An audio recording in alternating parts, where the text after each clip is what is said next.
Hello, everyone, and welcome to the final panel and event of Bold Strokes Books' ginormous January Bookathon. This one is called Before I Knew You, which is where these BSB authors are going to discuss how and why they construct backstories for their characters and how they use them in their novels. I'm going to go around and introduce everybody with a bio that I asked for them to send in. If you did not, I kind of just pulled from the internet. And Melissa Braden, I'm looking at you. I'm so sorry. I took some creative liberties with yours and kind of added to it. Okay, I'm for it. I hope that's okay with you. Yeah, okay. I'm for it.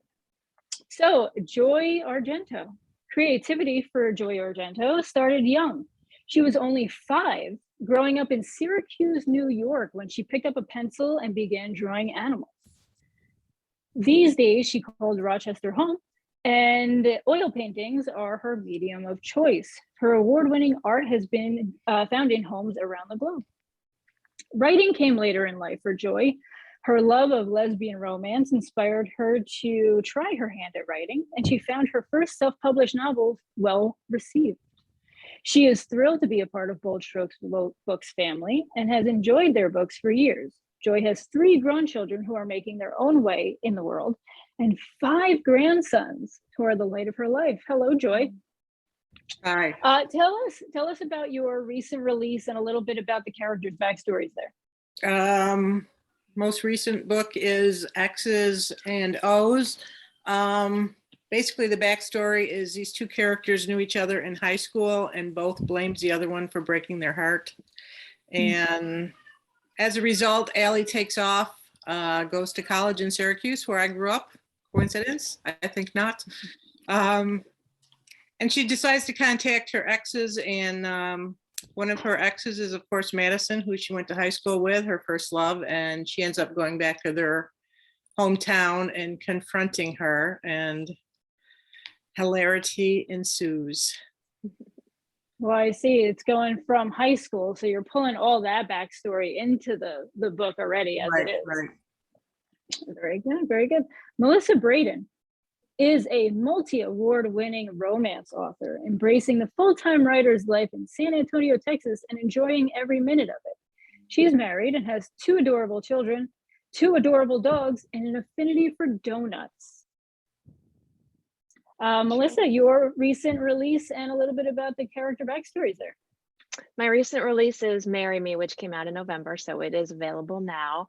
And it's the story of Allison Hale, who's a 4th grade teacher, and she is getting married to Dallas's most eligible bachelor. And the thing about Allison is that she's always, her whole life, played second fiddle to someone else. Early on, it was her much more popular, attractive sister who she kind of stood in the shadow of, and she was comfortable there, and it really did influence who she became. And so when she started dating somebody who was very, very much in the spotlight of society, she was also comfortable there and kind of saw herself as somebody who was never going to be the shiny penny. And in other words, she undervalued herself.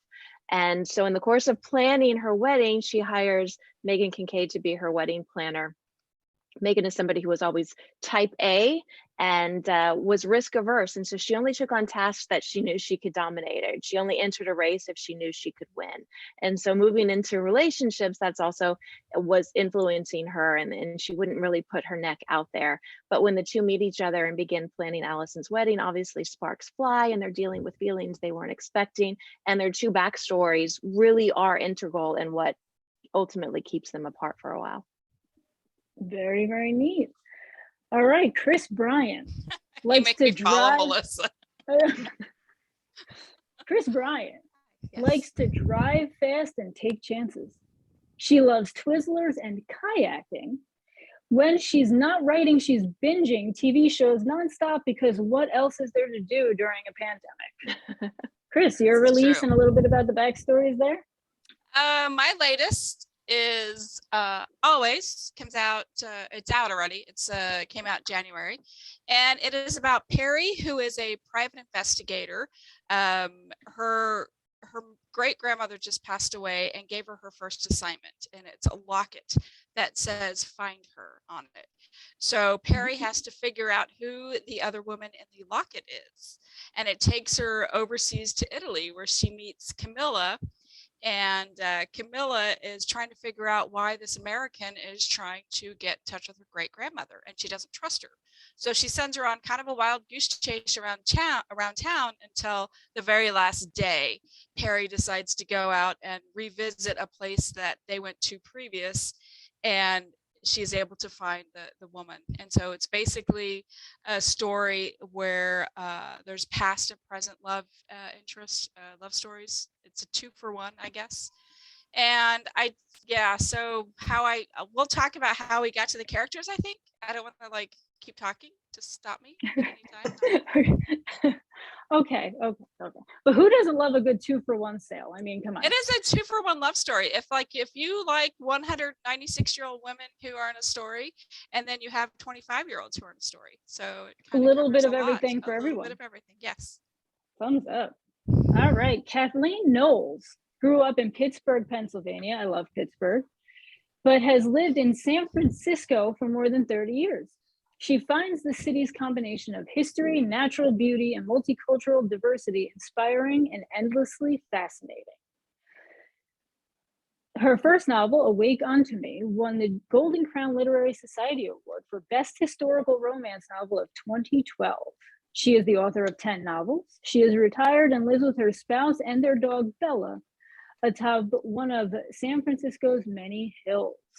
Kathleen, hello. Hi, and hello to all those attending the panel tonight.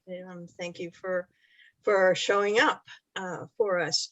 So my most recent release is called A Fairer Tomorrow. This is what it looks like. So you can see the two characters' pictures on the front.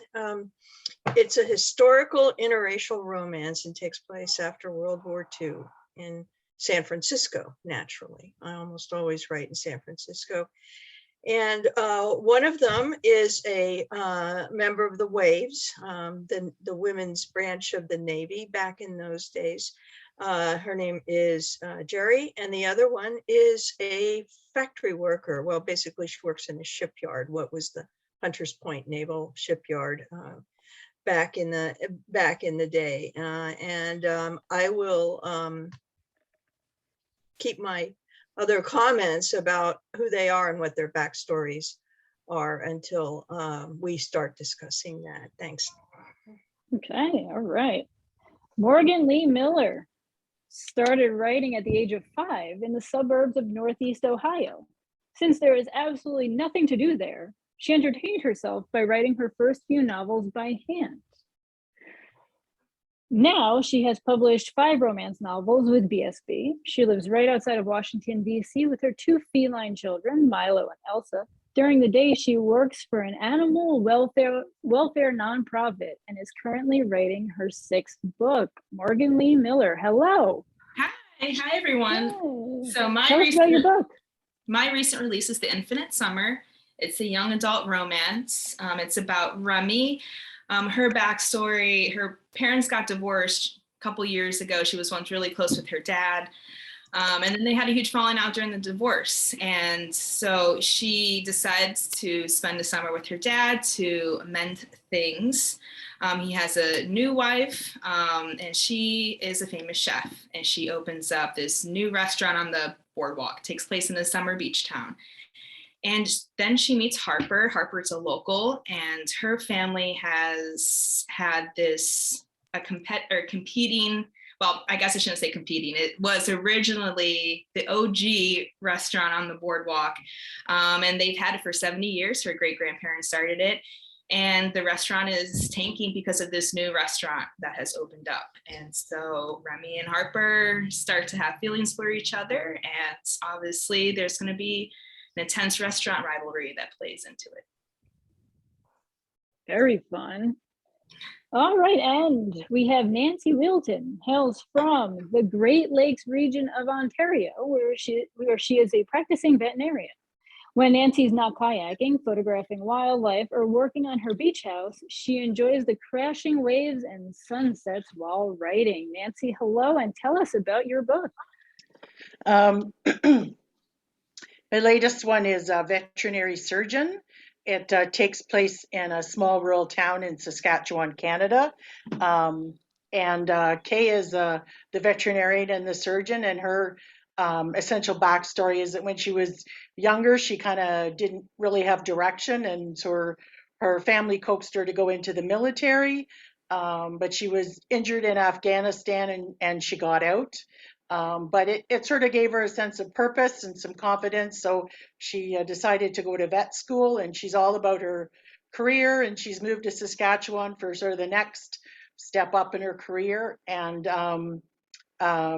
she met the police officer, who's an RCMP officer, and Mitch is pretty stable in her job, and she's tried working in a few different places in Canada, and she settled on police officer because she wanted to help people, and she thought that would be her best way to do it. And it's contemporary. It's set sort of about last 10 years or so.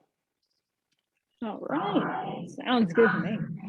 All right, so to jump into it, I'm going to actually step outside of your books, and I would like to know what your favorite character backstory is of all time. It could be from a movie, TV, books, comic books, anywhere. What is your favorite character backstory of all time? Melissa? Oh, you're on mute. I'm torn. I have two, but I'm gonna just briefly summarize both. Am I allowed to say two? Can I? I'll give you two. Oh my gosh. Okay. First is Dexter.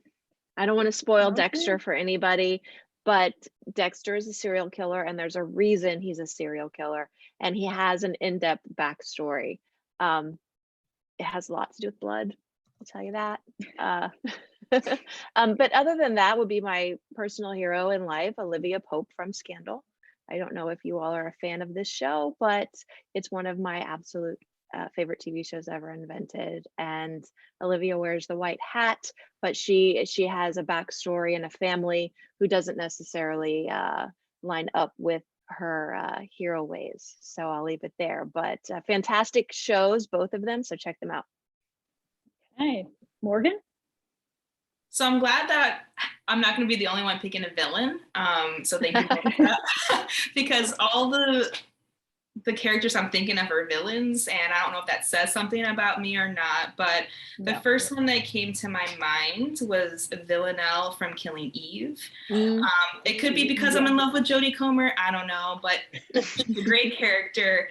And it's just been, I think what makes me so intrigued by her is that we slowly get pieces of her backstory. She comes off as like a legit psychopath, but then we see these moments where she has feelings, which makes her not a psychopath. And it was, I think, the most recent season where we actually get to find out her backstory, where she had a very abusive mother who was very manipulative, gaslit her, and Villanelle grew up thinking that she was really a monster. And so she spends time in an orphanage, she spends time in jail, and like at her lowest of the lows, she gets swept up by the 12. And then they train her to become a serial killer. And I think we saw the very last episode where Villanelle shows probably the most affection to Eve. I'm very intrigued by it. I'm interested to see how it happens or how it plays out in the next season, which is, I think it starts soon, but she's definitely my favorite. Look, if loving a villain is wrong, I don't ever want to be right. Same. Kris, what about you? Well, everybody kind of has like two. So, of course, I have to go with Winona Earp. I have to go. I mean, if you're playing to me 100%, exactly. I'm 100% playing to you. Yeah. For sure. She's amazingly flawed. Some people see her as bad. but she's a very good person. She has a great heart, Mhm, and mhm. she's a badass, and she speaks her mind, and she will fight, ride or die. You know, she's Yeah. that She's person. right there. Right. See, Yeah. I'm right. Yeah, I totally forgot about Olivia Pope. That was a great suggestion. That was Yeah, a that was great one. good. That was a good one. We need to talk about Dexter later. You know, when Morgan was talking, I was thinking about Black Widow, Scarlett Johansson's character. I I mean, there's just watched that movie. so many good ones are going Yeah, to come up in this so good. conversation. Yeah. So those Really are my good. 10 right there. Kathleen, what about you? I had a couple of people. I had one person picked out, and I've decided that it's a little too I don't know. I'm feeling competitive with other people on this for some reason. But I think one person from TV that TV show that I've had a chance to watch all through the TV show, and it's a very long multi-season TV show, Grey's Anatomy. And the central character, Meredith Grey, I enjoy watching how she changes and how she doesn't change. And the backstory with her is, you know, it's pretty angsty and deep. Yeah.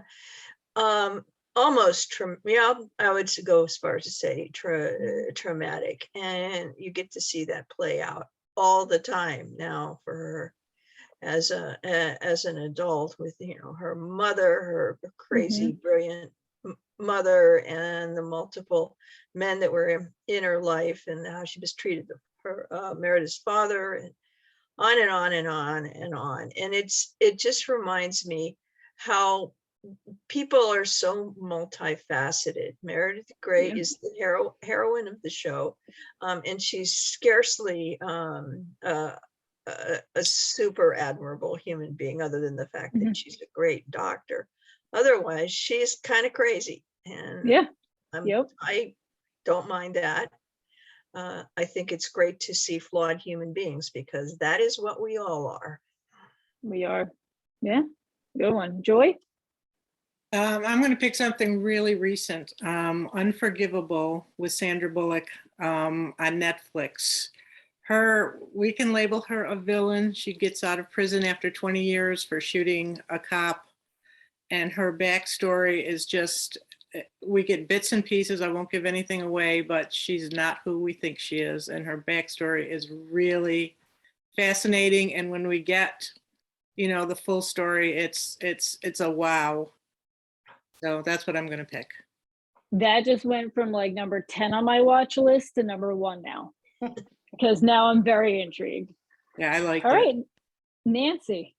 Yeah, that's a good movie. I guess I'm thinking back to a character in sort of one of the first books that got me reading when I was a kid, and was Anne of Green Gables and Anne Shirley, and it's set in Prince Edward Island, so it's a Canadian author, but she's world renowned, and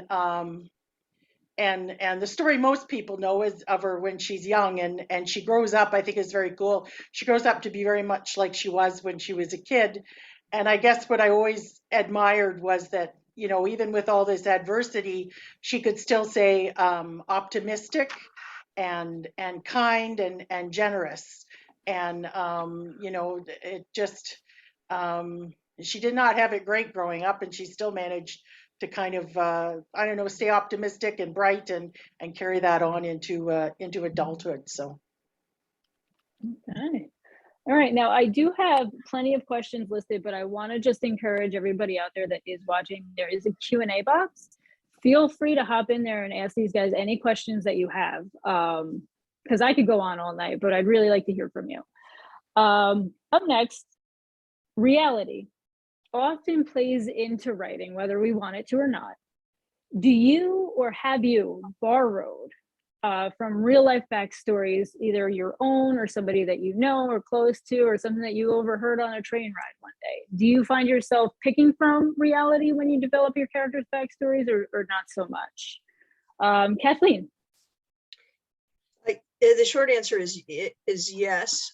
I've used some of my experiences. I think it's great to have things that you think will work for a character. And the characters just sort of end up being a combination of me and people I've known and things I make up about them. So it's usually a combination of all three.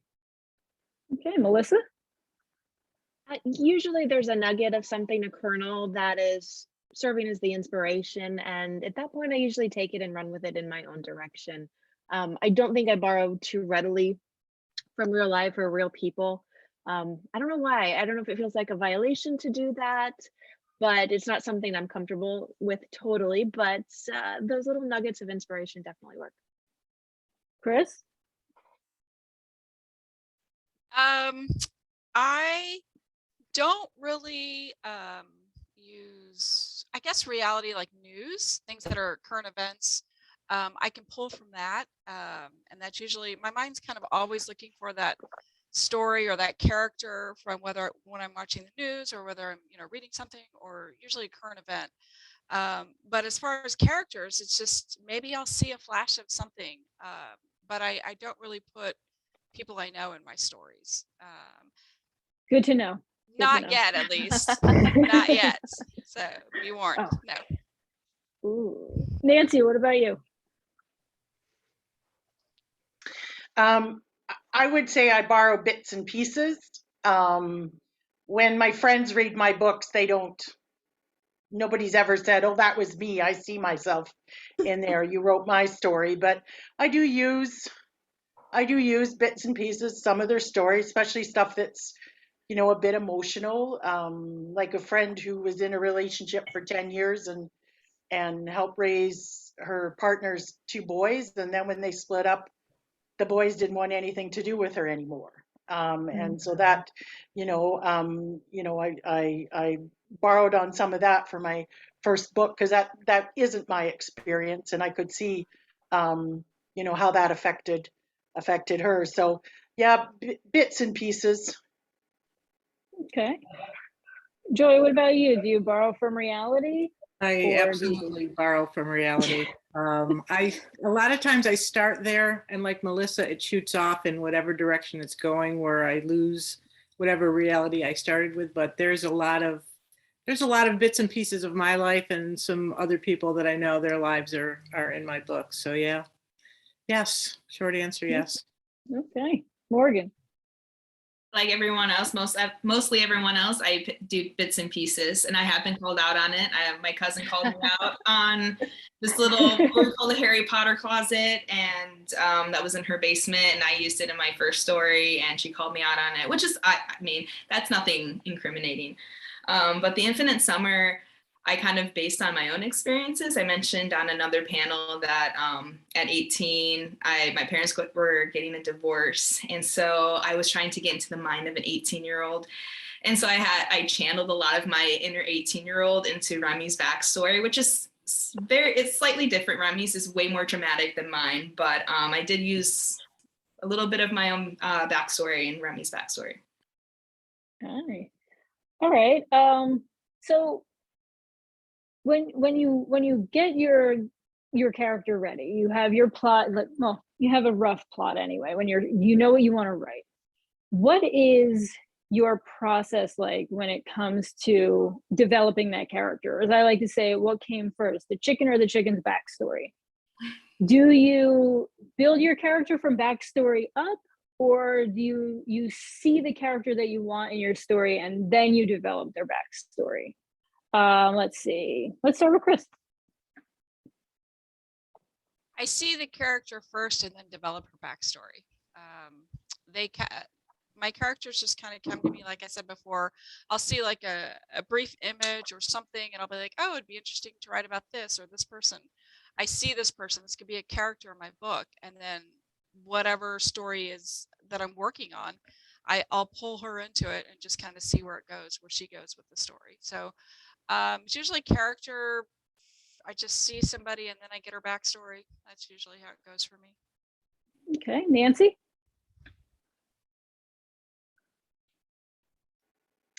I would probably say I go both directions. I start with a very simplistic backstory, and I kind of plot out how the story is going to go until I get to the crisis moment. And sometimes to make it a realistic, believable crisis moment, I have to go back and kind of tinker with the backstory, maybe put some more issues or some more buttons for the other one to push. So it kind of goes around in circles for a bit there. So you kind of start with like a skeleton of a backstory, and then you add the muscle and all that on top. Yeah. Okay. Morgan? I'm with Nancy on this. I get like a general idea, and I can write a little bit, but I can't really get too far unless if I know the backstory. I love writing backstory. I probably spend too much time writing backstory. One of my professors said that we should, I forgot exactly how he worded it, but we should know everything about our character. And he suggested writing character profiles. So I do that, and I write every single detail known to everyone. And I guess not known to everyone, known to man. And a lot of it I don't use, but I know my character more when I do that. And when I know my character more, I feel more confident in writing them. So the backstory comes pretty early on, and I just take off running with it. Okay, I like that. And it's funny because you really like, your character like you're a family member at that point. So yeah, cool. Yeah. Joy, what about you? The character comes first pretty much. And as I'm writing the character and developing the characteristics, it's like, okay, why is the character like this? And so the backstory starts to play in at that point, and I just start, dropping in bits and pieces here and there. But yeah, the character kind of tells me what the backstory is as I'm writing. Kathleen? Yeah, I'm kind of with Joy on that to a certain extent. I have a general idea of what the character is like and where she came from. I was thinking about the characters in my new book, and I realized that this is one book where I didn't use anything from my experience because they're both so far removed from anything I've ever had ever experienced other than some interpersonal kind of relationships that they have.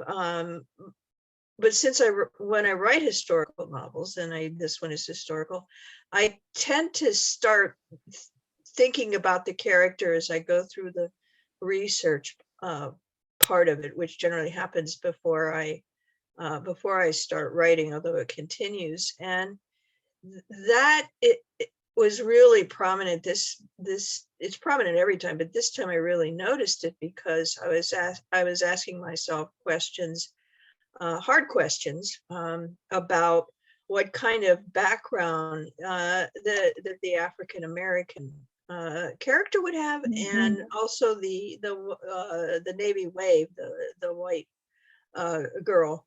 And I had to read a lot of different stuff in order to be able to capture what a character like that would be like in the 1940s, and that was very helpful, where she came from and what her life would have been like. And the same kind was kind of true with Jerry, the Navy Wave. I found out a lot of interesting things, and so then I can use what I found out about people from people's lives back in their particular time frame, and use that as part of the character. Well, so a lot of research when it comes to, yeah. Melissa? I think I know very little when I first began, probably enough to write the blurb and have an idea of what my character's job is and maybe a little bit about their personality. And I treat the first draft as I get to know you a little bit for the characters. And as the book progressed, I find myself understanding them a little bit more and starting to really pepper in texturized details about them. But then it's when I go back to the beginning, having finished the book, and I know where it's going at that point, that's when I can really start fleshing them out and starting to make them a three-dimensional person and understanding their drives, their motivations, what it is that they need to survive. And that's when I think the book really starts to find its legs and the conflict starts to match up. But I do write a first draft in the true sense of a first draft. And I think that's part of my process. You can call it my meet cute with my characters, if you will. Oh, that's adorable. We actually have a question from SJ. When you're developing a series and have supporting characters that become main characters, do you already have backstories figured out at the beginning of the series, or do you let that develop as the series progresses? What a great question. Thank you for that one, SJ. Let's start with Morgan. I knew you were going to pick me. Okay. Hold on. Let me read this one more time. It's too good of a question. It's a really good question. So I only have one series. It's a duology, and I knew it was going to be a duology when I started writing it. But I had different characters in it, had two main characters. The first one takes place in high school, and then the second one is 5 years later. So those high school friends were not going to be there. So I didn't really have to think too much about the side characters or bringing in all these different characters' backstories into the other one. I just kind of started from scratch for most of them. Okay. Melissa, you have a series or two or three or multiple. How do you go about doing that? Well, I think when you're talking about a series, it's a whole different ballgame. So almost what I said in my last answer, you can scrap when it comes to writing a series, because it's apples and oranges. It's a different thing, because with the series, yes, there's a certain amount of panting you can do with the romantic couple within its own individual book. But if you know that your secondary characters are going to get their own book, you already know which book it's going to be, what order it's going to come in, what the cover looks like. You need the blurb. So there's a whole marketing element to it as well that comes into play that makes you make decisions early. And to be honest, that is not a bad thing when you're dealing with a series of maybe 4 books or so, because there's a lot of ducks to keep in a row. And so I like to do things like drop some, I call them sexy breadcrumbs about what's coming in the future of the series. If these 2 secondary characters are going to have their own romance 2 books from now, I want to drop some sexy breadcrumbs in book 1 or in book 2 so that maybe you can start to see that coming. And that requires me understanding where the characters came from and kind of what drives them and what their central conflict is going to be within their own book. So yeah, with the series, those things are figured out in advance. And those secondary characters have to be kind of understood. Sexy breadcrumbs. Sexy breadcrumbs are key. Speaking of ducks, let's go to Nancy, because you have your veterinarian. Is it a full series? Did you have to face any of this? I've written 3 books and they happen to be a series, and the secondary characters in the earlier books, I do give a little bit of a bit of background on them in the books, because we want to see them as individuals and be interesting characters as well.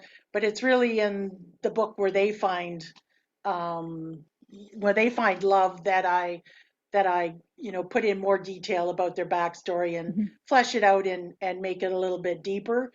But truly, if I'm thinking of having someone fall in love in book 3, I kind of have to make sure that she shows up in the first 2 books and that we kind of like her. So by the time we get to book 3, we're kind of rooting for her, so that's important to carry that on. Joy. I have not written any series, but I love the thought of sexy breadcrumbs. Who doesn't love the thought or just the sound of sexy breadcrumbs? Do you think that is something you would do if you were to write a series? Would you kind of plan ahead, or do you think you would just write it and see how it goes? Or you just like, series scare me, never mind, I don't even want to talk about it? Yeah, kind of, yeah. That's how I feel, so. I don't think I'll be writing a series. If I did, I think I would need to know ahead of time which characters are going to get together in the next book. And yeah, I'd have to lay some groundwork for that. But yeah, I have no plans for a series. Ain't nothing wrong with that. I don't blame you. Kathleen? I haven't written a formal series. I have 3 books that have repeating characters from the first book that I wrote, but the new characters are developed anew, so I don't have that issue of planning ahead and planning which characters are going to become the central characters of the next book. So, and I'm kind of glad I don't have that particular dilemma. All right, I have another Q&A question. This one's from Anonymous, and I love this question. How do you show backstory without info dumping in the novel? Joy, how do you show this backstory without just throwing it all at us all at once? Just bits and pieces here and there. Sexy breadcrumbs.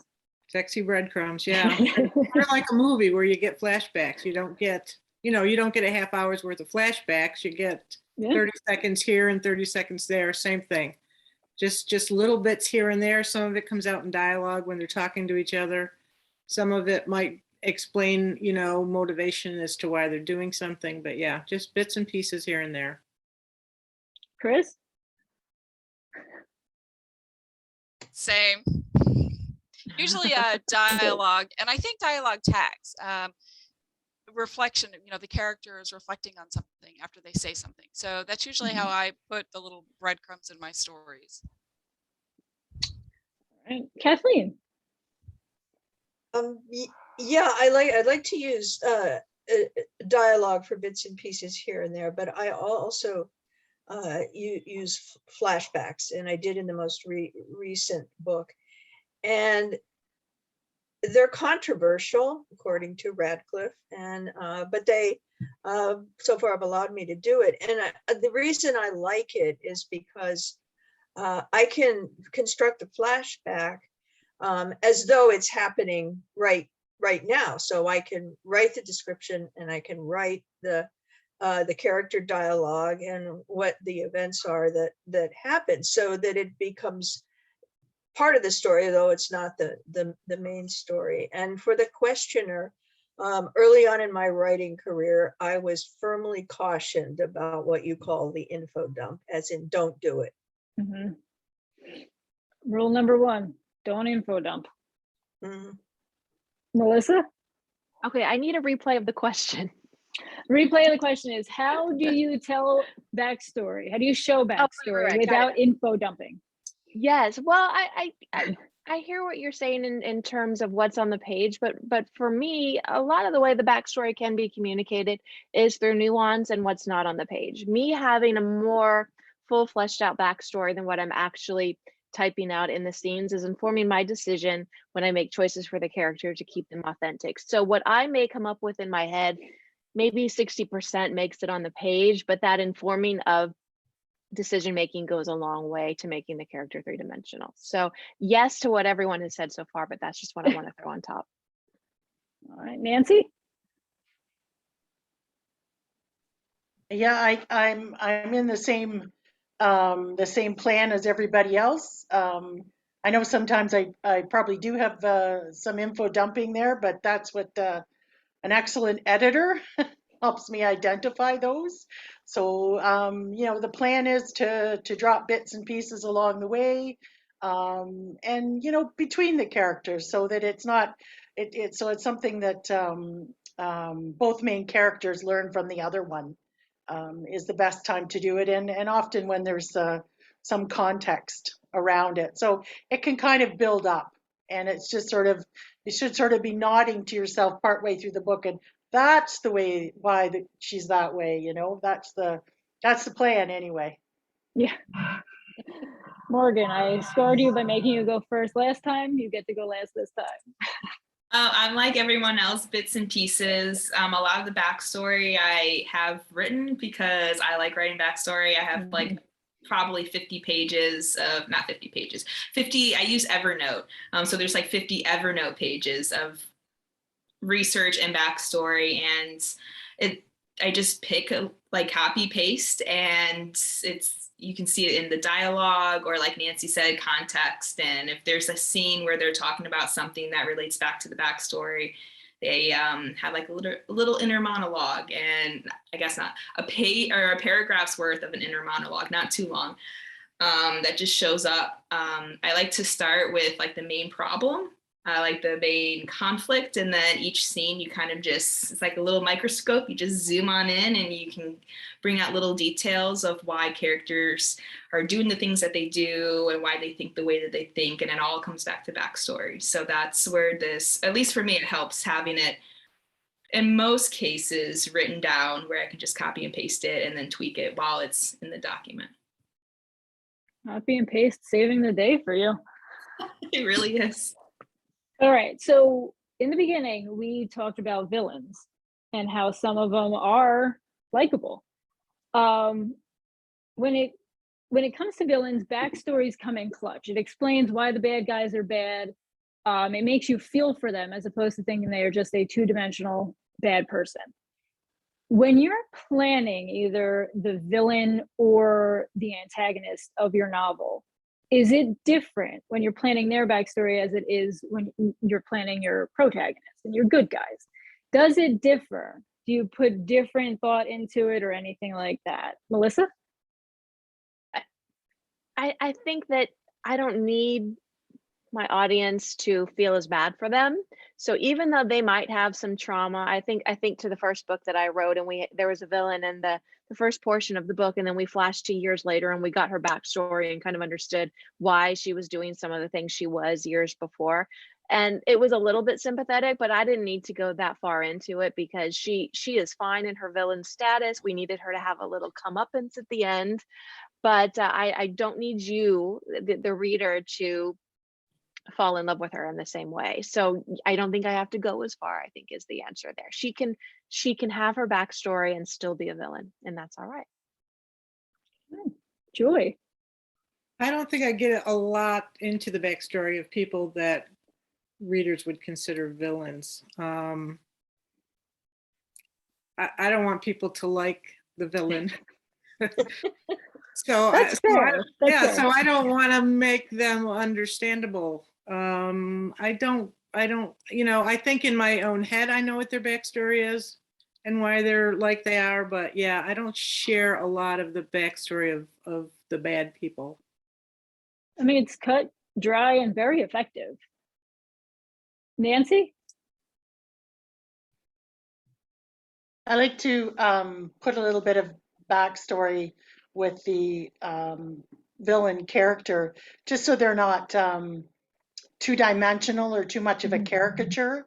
We have to kind of believe they're real people, and sometimes if you can, give them, make it so that it's sort of uncertain whether they're a bad guy or not. It can be sort of an adventure for the reader as they go through the book and get kind of a surprise as they go on. So it's important to make them a little bit, I think anyway, a little bit sympathetic. Agreed. Morgan, aka Villanelle's #1 fan. What about for you? Villanelle's #1 fan. So in the Infinite Summer, I do have a villain, and I did write a little bit of his backstory. And I tried, I guess, not really make it, I didn't really want people to like him, but there's this moment where the main character, Remy, kind of reflects on her actions.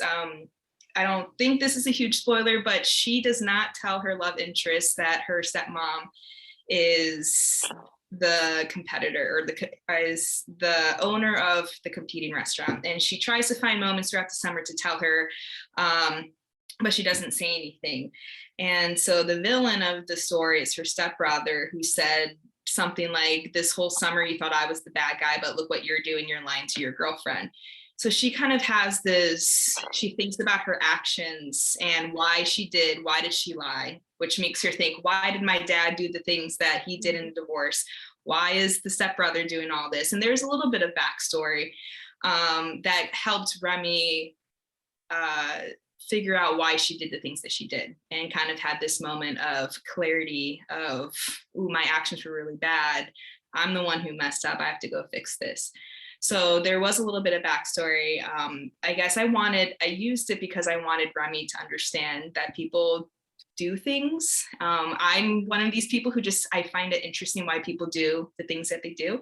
I always want to know why, because most people don't really see themselves as a bad guy in any kind of situation. So it's like, well, why did you feel the need to do this? So I find it interesting. And I think if I were to write a story with the villain being the main character, I would totally have that backstory fleshed out, just because I personally find it interesting. I want to know why you are the way that you are.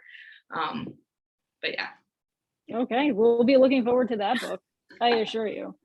Kathleen? I don't really write villains per se. There's nobody for the most part, there's nobody in the stories who is I would consider an outright villain. People can certainly be annoying and counterproductive, countering the main character of the story. In the first book I wrote, I had a character who was basically was pretty awful, and I planned on getting rid of her, not killing her off, but getting her out of the way of the characters. And somebody who read the book said, this one is a caricature. And I thought to myself, well, okay, that's probably true. I didn't really give her any good qualities and I certainly didn't give much backstory except to kind of describe the social milieu she grew up in. And that's it. There's no villain in the current story in Affair Tomorrow. There's somebody who is pretty annoying. I guess she could be considered a villain because she's the most racist of their little circle of friends that they hang with. Yeah, definitely. So, but I didn't feel the need to give a backstory because that was very common in the 1940s. I think there was any explanation required. The other characters push back at it, but there's no particular backstory to it. But if I ever create a villain, I will give a good thought about why this person is the way they are. Kris? I want all the love that readers have to go straight to my characters, the main characters. I don't really have a lot of villains, other than Bradley, but we didn't want people to like Bradley. That's anybody in the story. I just don't want that love to go to that person if they're not an integral part of the story, or if I don't plan on using them in future books. I don't really give them a lot of personality because we know as people in daily lives that there are just some people out there that are just mean. There are just mean people out there, and I'm not gonna make somebody nice in a book just because they're in a book. I mean, there are just mean people out there, and sometimes they just are in our books. Yeah, I mean, you're not wrong. There's bullies and there's mean people. Exactly. They're everywhere. I don't want to show sympathy for a bully or for just a mean person or just a spiteful person or racist or I don't want to. The love goes to the characters. I think that's a good slogan right there. Love goes to the characters. So we're nearing our end, and I want to thank everybody who tuned in, who took the time throughout the whole week to just spend time with us and catch little glimpses into what we've done. And I want to kind of give everybody here a second to if you want to say something to everybody who's out there who's watching right now. Nancy? I'd just like to say thanks to everybody who came out this week and participated, and I tuned in on a bunch of talks and learned some stuff in today, even from the panelists here. And thanks for leading the group. All right, thank you, Nancy. Joy? I just want to say, pretty much the same thing. I appreciate everybody that participated on the panels. I haven't watched a lot of them yet, but thankfully they're recorded so I can go back and catch up. And thanks for everybody that tuned in to watch them. Kathleen. Yes, like everybody else, I'm very appreciative of all the people that have attended the Bookathon and listened to us talk about how we write and how we how we think of our stories. And we really need the people to watch and the people that buy the books. I mean, that's why we make up all these stories, and there are endless numbers of stories that we can all write that we think you might enjoy reading. So just another note of appreciation for all the readers. We wouldn't be here without the readers. Kris? I want to thank everybody who is updating me in the panel on the game that's going on right now. No, actually, no, really, I love that we have these events because the last 2 years, it's been hard to get in person and in front of people and share our stories. So I think these bookathons are great, and we have wonderful people who show up repeatedly at, I think the whole week, we've had several people that have been here the whole time. Linda Mills and Wendy, and there's just so many. So Sue, Dutch. So with all, we just love all the attention and love, and we appreciate you supporting us, and thank you. Morgan. Yeah, I'm just gonna follow everyone else. Thank you for everyone who comes onto these and watches them. Thank you BSB for organizing. I know we had a lot of authors to work in, and that's time consuming and not easy. So thank you to everyone at BSB.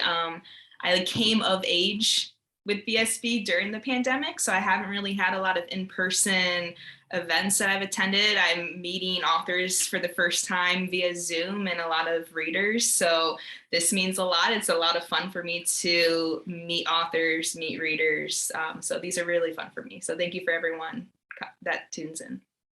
Thank you, Morgan. Melissa. Listen, I just think there's something really special when like-minded people come together. And I'm not just a writer, I'm an avid reader, and these events are always so much fun to get together with other book lovers and to think about the breadth of the stories of all of the authors over all of the panels throughout the days. If we think about those books lined up together and all of those stories, it's just such a magical concept to me. And I always walk away from these events inspired not only to write, but I just want to gobble up books. And I hope that some of you feel the same and felt that synergy happening. And the chat has been so much fun to really exchange ideas. And so I want to thank everyone for coming together, both on the writer's side and on the reader's side. It's such a recharge, and that's fantastic. It really is. Thank each and every one of you. I had a hoot. This entire bookathon has just been fantastic. And everybody who is watching, don't forget there is a huge sale at the BSB web store going through tonight, where everybody that participated on this gigantic bookathon has books on sale there. Thank you again. And this is it for the bookathon. Thank you. Good night. Thank Bye, you. everybody. Bye. Yeah.